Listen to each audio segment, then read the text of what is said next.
Több mint 25 éve dolgozom óvónőként, de igazából óvónőnek azt hiszem, hogy az ember úgy lassan tud megérni, tehát én sem rögtön úgy kezdtem, hogy azonnal érett voltam az óvónőségre.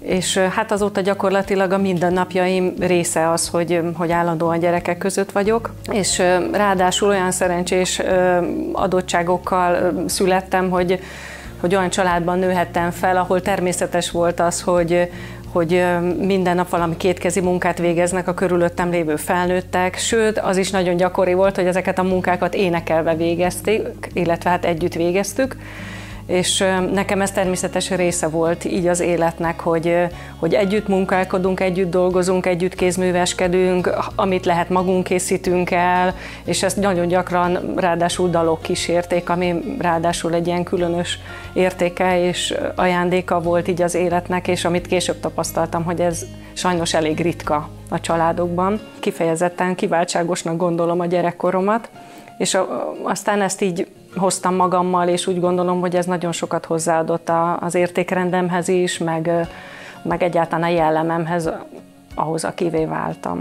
2010 óta adunk ki könyveket, spirituális könyveket, önismereti, önfejlesztő könyveket, és pár éve gyerekkönyveket is. Fontos nekünk, hogy olyan könyveket adjunk ki, amiknél azt érezzük, hogy valamit adnak a világnak, hogy lélekemelő könyvek, hogy segítik az embereket. Az óvodánkban, illetve a pedagógiánkban igyekszünk megvalósítani nagyon sokféle értelemben a természetességet. A gyerekekre, különösen a kicsi gyerekekre nagyon-nagyon jó hatást gyakorol az, hogyha mindenféle értelemben természetesen kapják a dolgokat, egy természetes környezet veszi őket körül. Mi nagyon-nagyon sokat vagyunk kint a gyerekekkel a természetben, amikor csak lehet, akkor kirándulunk, vagy a kertben vagyunk, kézműveskedünk, dolgozunk, mindenféle kétkezi munkákat, kertet művelünk velük. Nincsenek ilyen művi dolgok, valamik nagyon akarnak lenni, hogy nem tudom, egy olyan kis autó, vagy egy kis robot,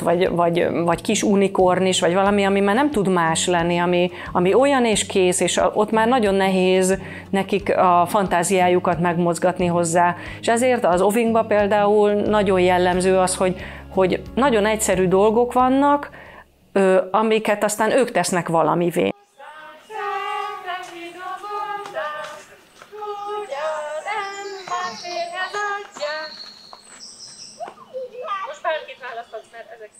Amikor mondjuk az óviban ott együtt leülünk, hogy meséljünk, mindig van valami kis egyszerű rítus, valami kis bevezető ének. Kedd, szerda, csütörtök, péntek, szombat, vasárnap, jó dolgunk. Nagyjából ugyanarra a szőnyegre telepedünk le, vagy ha kint vagyunk a fák alatt, akkor oda, egy árnyékos részre, lehetőleg olyan helyre, ahol úgy minél kevesebb izgalmas külső inger éri őket, ami annyira elvonja a figyelmüket, hogy tényleg egyfajta mesebeli burok az, amit megteremtünk. Elindult a királyfi, mendegélt, hegyeken, völgyeken által, egyszer csak beért egy rengeteg erdőbe. Rengeteg erdő között, amint mendegélne, látja, hogy egy ökörnyomban kínlódik, vergődik egy kicsi halacska. Én elsősorban az óvodás korosztályra fókuszálok, erre a kisgyerekkorra, és ott nagyon fontos az, hogy a gyerekek ne kész képeket kapjanak, ne olyan képeket, amik már nagyon kontúrosak, nagyon exaktak, nagyon kitaláltak, nagyon részletgazdagok, mert akkor az ő fantáziájuknak gyakorlatilag már nem nagyon marad hely.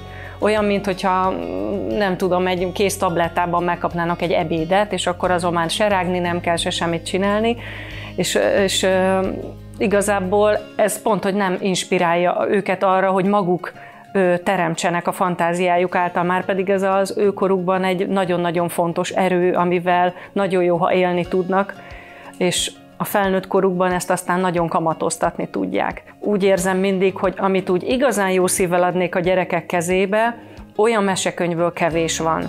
Nagyon sok az olyan gyönyörű mesekönyv, ami nekem, mint felnőttnek nagyon tetszik. Gyönyörűek az illusztrációk, szinte lelépnek a könyvlapról, és egy gyönyörűség nézni őket, de ha szakmai szemmel nézem, hogy igazából a gyerekeknek ebben a korban mire van szükség, akkor sajnos egy kicsit a metszethalmaz kicsikére válik, hogyha ilyen szemmel nézem, mert nagyon-nagyon konkrétak és nagyon kevés helyet hagynak a fantáziának. Apaként azzal szembesülök, hogy nagyon nehéz kiigazodni a gyerekkönyvpiacon, rengeteg könyv van. Viszont ezeknek a könyveknek a többségét nem szívesen adnám a gyerekem kezébe. Nagyon sok olyan könyv van, ami ilyen színes, szagos, csili-vili könyv, ami igaz, hogy leköti ideig, óráig a gyerekek figyelmét, viszont azt veszem észre, hogy nem segíti a gyerekek fantáziájának a kibontakoztatását. Nagyon vágyam volt arra, hogy készíteni akkor olyan mesekönyveket, vagy másokat is akár inspirálni arra, hogy készítsenek olyan mesekönyveket, amiket a gyerekek, hogyha a kezükbe vesznek, akkor elkezd szárnyalni a fantáziájuk, és magukba szívják a mesét, és aztán azt alkotják tovább, és formálják tovább a maguk világa szerint, mert igazából ez a legnagyobb ajándék az ő számukra, amit egy mese adhat. Levallagott a halnak a hasába. És ott úgy sétált fel alá, mintha csak egy palotában volt. Eközben a király kisasszony. Mi olyan könyveket keresünk, amelyek a gyermekek lelkét szólítják meg, amelyek nem elrabolni akarják a gyerekek figyelmét, hanem valóban adni akarnak valamit. Eleve volt nekem egy jó ideje fennálló szerelmem a gyapjúval. Már korábban is, amikor rátaláltam a tűnemezelésre, akkor az volt az első ilyen pont. A másik meg, amikor a fonásra, és akkor ez így egyre jobban nőtt bennem, így a gyapjú iránti vágy, meg a szeretete a gyapjúval való munkának.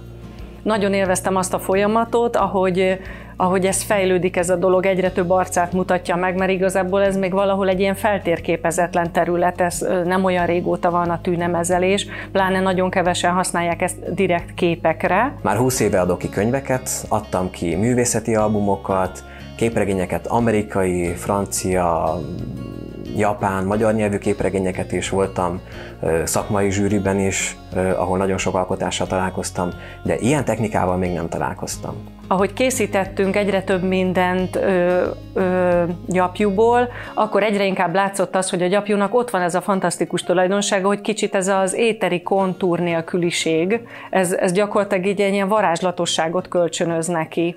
És ez úgy adta magát, hogy hát ha ez ilyen, akkor ezt ki lehetne használni, hogy a gyerekek számára való megjelenítésben ez nagyon nagy szerepet kaphat. A gyapjúkép nagyon nehezen készül el, szóval tényleg nagyon sok munkát igényel egy-egy kép.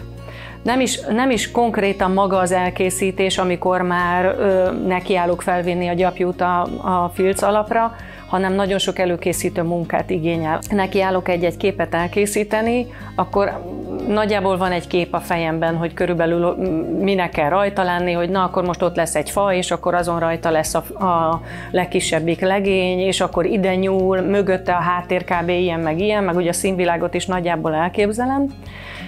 És utána nagyon-nagyon sok képet nézek meg a témában. Mert azért az fontos számomra, hogy legyen egyfajta elevenség, egy életszerűsége is azért a képnek. Utána, amikor már konkrétan nekiállok megcsinálni, akkor is nagyon sokat kell válogatni a színeket. A gyapjúknak a minőségét is ki kell választani. Aztán jön utána a kártolás, ami szintén egy elég hosszú munka. Ez azt jelenti, hogy egy ilyen kártolófésűvel vagy gyapjúfésűvel föl kell frissíteni, föl kell lazítani, illetve a színkeverést is ezzel végzem, hogy többféle színt összerakok, hogy az a megfelelő árnyalat jöjjön ki, és ezt is a kártolófésűvel kicsit homogenizálni tudom. A nemezelőtűt úgy kell elképzelni, hogy egy irdatlanul hegyes tű, tehát azt az elején azért jó párszor megtapasztaltam, hogy mennyire is hegyes. Egészen más dolgozni egy ilyen gyapjúképpel. Nem olyan, hogy az ember csak beszkenneli, vagy simán lefotózza. Nagyon kell figyelni arra, akár, hogy milyen napszakban fotózza az ember, honnan jönnek a fények, milyenek az árnyékok. Ugyanaz a gyapjúkép, de más hatást kelt, hogyha az ember más technikával fotózza le. Figyelek arra, hogy azért egy olyan mese legyen, ami nem túl hosszú, ami befogadható hosszúságú egy kis óvodás számára, meg akár tartalmában is befogadható legyen. Ezzel főleg ilyesmit értek, hogy egyszerűbb nyelvezetű legyen, egyszerű legyen egyáltalán a cselekmény is, ne nagyon sok szálon fusson, amit már nekik nehéz követni. A jó és a rossz polaritása még ne jelenjen meg olyan élesen, hogy a rossz még ne kontúrozódjon annyira, ami később már egyáltalán nem okoz gondot, sőt, akkor kifejezetten előnyös is lehet a gyerekeknek. Én a a szerzői vagy műmesékkel szemben sokkal inkább előnyben részesítem, és mindenkinek is, a szülőknek is ezt szoktam ajánlani, a népmeséket, mégpedig azért, mert a népmeséket igazából a századok, meg akár az évezredek csiszolták azzá, amik, és abban benne van gyakorlatilag az egész emberiség lehellete. A rajongásom a mesék iránt talán a nagyapámtól jön. Az egyik nagyapám, Képes Géza, ő műfordító volt, költő, 16 nyelven beszélt, ő egy nyelvész volt, és nagyon sokat foglalkozott a magyar népnek az őstörténetével is. Ő azt mondta, hogy ahogy például a finneknek megvan a történetük a Kalevalában elrejtve, vagy például a zsidóságnak ott van az Ószövetségben a történetük, ugye a magyar népnek is megvan a története, és ez a magyar népmesékben van elrejtve. Ott vannak azok a fajta archetípusok, amik mindig is az ember sajátjai voltak, és amik a lelkünk mélyén még továbbra is a modern korban is az embernek a mozgatói rugói, a döntéseit befolyásolják. Tehát az, amitől egy ember, azok valamilyen ősképekben ott vannak mind a lelkünkben, és ezt leginkább a népmesék hordozzák a legtisztábban. A magyar népmesék igazából rólunk szólnak. Elmesélik, hogy kik vagyunk, mi honnan jöttünk és hová tartunk. Nagyon sok bölcsesség van bennük elrejtve, és a felnőtteknek ott van a filozófia, a vallás, az etika, az erkölcsi tanítások, de a gyerekeknek a mesék való. Minden mesénél azért vannak olyan mozzanatok, ezt különösen, amikor a gyerekeknek meséljük, akkor úgy lehet érezni, hogy ahogy úgy megáll a levegő, vagy hogy na ez most az igazság pillanata, vagy hogy itt valami olyan nagy dolog történt, amitől úgy mindannyian érezzük, hogy ugye a lelkünk megmozdult. És akkor ezeket a pillanatokat mindenképpen nagyon szeretem megjeleníteni. Kasparusz kiadóval való kapcsolata az nagyon érdekesen indult.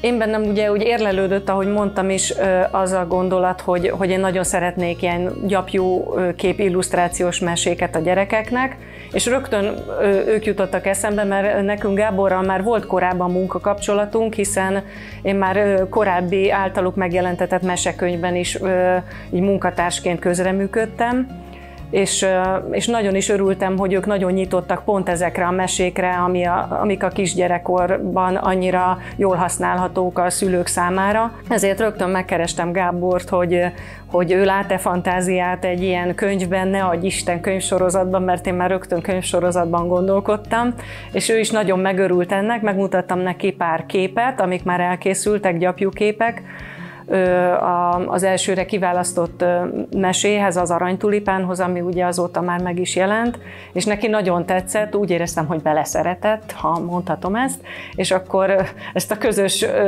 örömet vittük aztán tovább, és aztán megszületett belőle az Aranytulipán. Nagyon jól tudtunk együtt dolgozni a szerkesztésben is, és szerintem elég gördülékenyen ment a munka, úgyhogy nem is volt kérdés, hogy aztán legyen folytatás. Az, hogy a gyerekeknek mennyire fontos a mese, azt talán akkor szoktuk leginkább érezni, amikor mesélünk nekik, és látjuk az arcukon, sőt nem is az arcukon, hanem az egész testükön, lényükön ezt a teljes odaadottságot. Minthogyha saját magukhoz kapcsolódnának a maga teljességében vissza. Minthogyha teljesen egyé válnának azzal, amit hallanak. És éppen ezért nagyon nagy is a felelősségünk, hogy mi az, amit kínálunk nekik, amivel ők egyé fognak válni. Mert nagyon nem mindegy, hogy mivel válnak egyé.